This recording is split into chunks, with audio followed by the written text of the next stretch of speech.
Down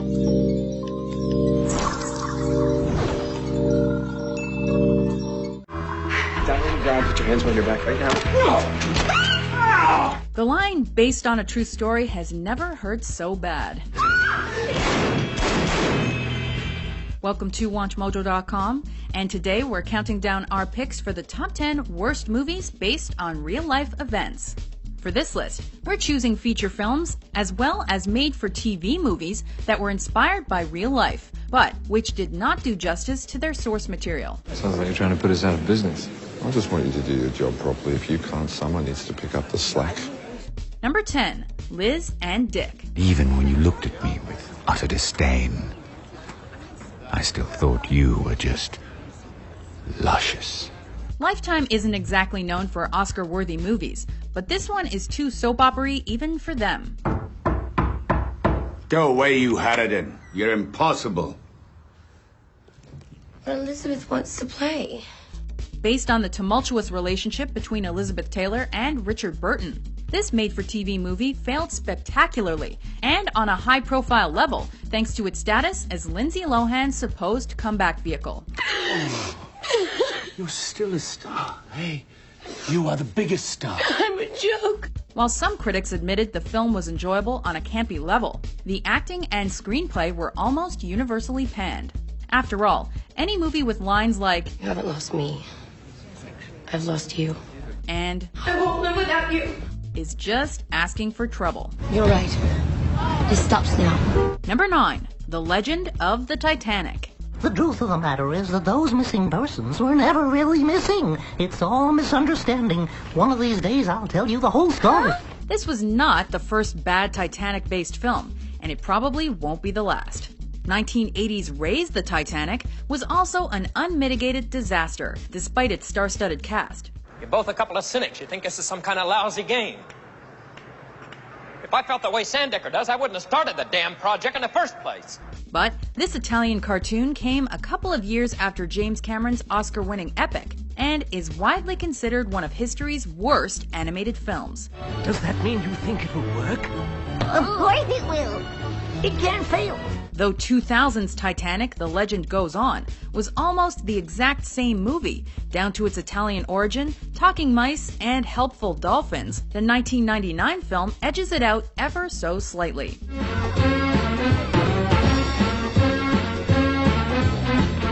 Honestly, the only way we figured out these were different movies is that one has a blonde and one has a brunette. Number 8, Patch Adams. My name is Dr. Phil. I'll be your surgeon. Oh, there you are. Hey, let's get ready to party!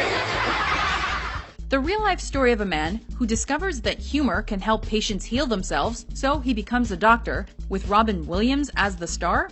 Sounds good on paper. No, it's too risky. Not when you have This. A bazooka. Yeah. But this vehicle failed every medical test it took and did not tickle our funny bone. If anybody has a problem with this, please just walk away right now.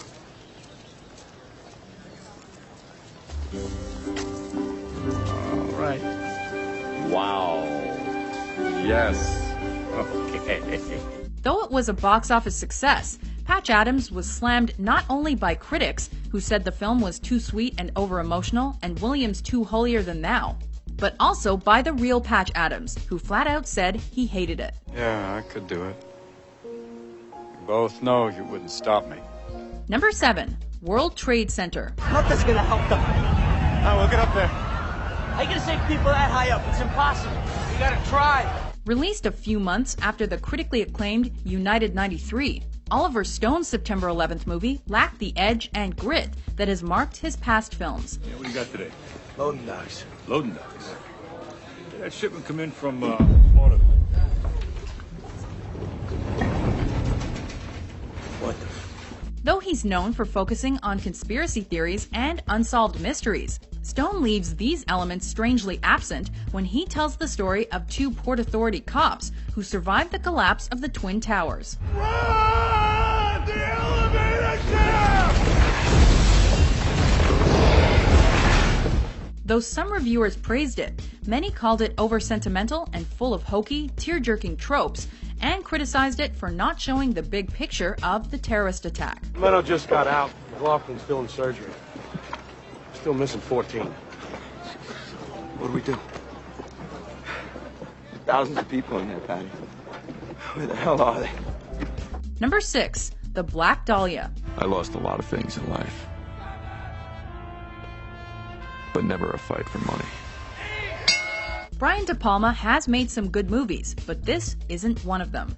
Two cops become obsessed with the grisly murder of a young Hollywood actress, a case that remains unsolved to this day. Imagine the headlines. Construction tycoon's daughter questioned in Dahlia case. Footsie at lesbian nightclub. Get the picture? Technicolor. Based on a real-life crime as told in a novel by LA Confidential author James Ellroy, this movie features De Palma's trademark visual brilliance, as well as an all-star cast. I feel it's my duty as a friend to tell you this. Make it look good. But it also has a confusing and overstuffed plot, a boatload of cliches, and a generally unsatisfying denouement. Great. Hollywood will f you when no one else will. Hey, Johnson, go get a smoke. Number 5. Against the Ropes. Did you take care of my bookie? No, I stalled your bookie and your ex-wife. I also printed out your email, restocked your bar, hosed down Mel Harris. Numbers, top drawer, left side, all you have to do is sign off on them. It had been a few years since Meg Ryan had made a successful movie, and since she'd shed her good girl image thanks to a high-profile affair with Russell Crowe. Trust me, Callan, you don't want this kind of kaput. I'd rather have that kind of kaput than you're kind of stupid. And this movie did not help her bring her out of her career funk. Is that why you're acting like such a dick? She plays real-life boxing manager Jackie Callan, the ballsy woman who was the first female to make it in the industry. Her impact on boxing is irrefutable, but it's still a man's world. A heartless, egocentric, self-centered boys club. And Jackie Callan is its newest member. With sports movie cliches aplenty, as well as a comatose script and Ryan's iffy Detroit accent, this one was KO'd the moment it was released, only making $6 million at the box office. I don't want to see you.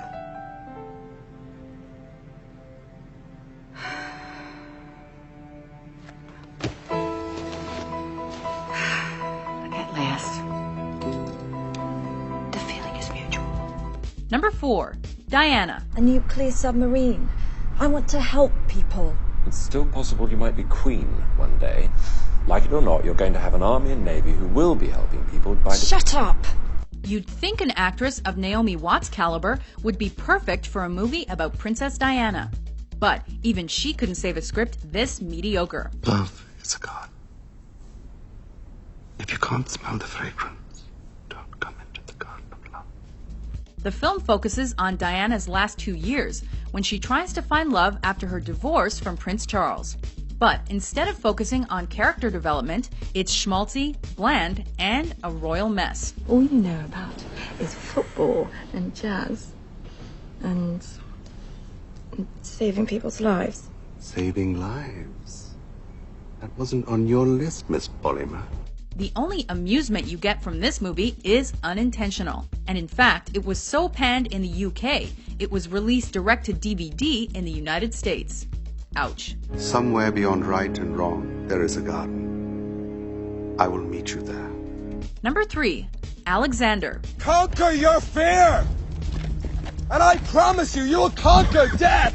Criticized by fundamentalists, historians, reviewers, and almost anyone who saw it, this is another failure by Oliver Stone to tell an historical story. In you, the son of Zeus, lies the light of the world. Your companions will be shadows in the underworld, when you are a name living forever in history, as the most glorious shining light of youth, forever young, forever inspiring. Never will there be an Alexander like you, Alexander the Great. With a blonde Colin Farrell in the title role, Angelina Jolie as his seductive mother, and Anthony Hopkins providing DVD commentary-like narration. In the spring, Alexander marched an army of 150,000 across the passes of the Hindu Kush. the unknown. The film is condemned not only for being factually inaccurate, but also for not shedding any light onto Alexander's personality. With far less action than you'd expect in a movie about a conqueror, it almost plays like a documentary, and has been recut and re-released so many times we've lost track.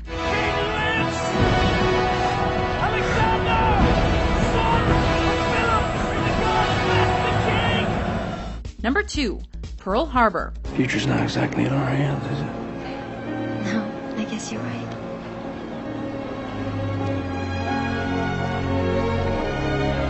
Hollywood action director Michael Bay took the attack on Pearl Harbor and turned it into an action movie? Go figure.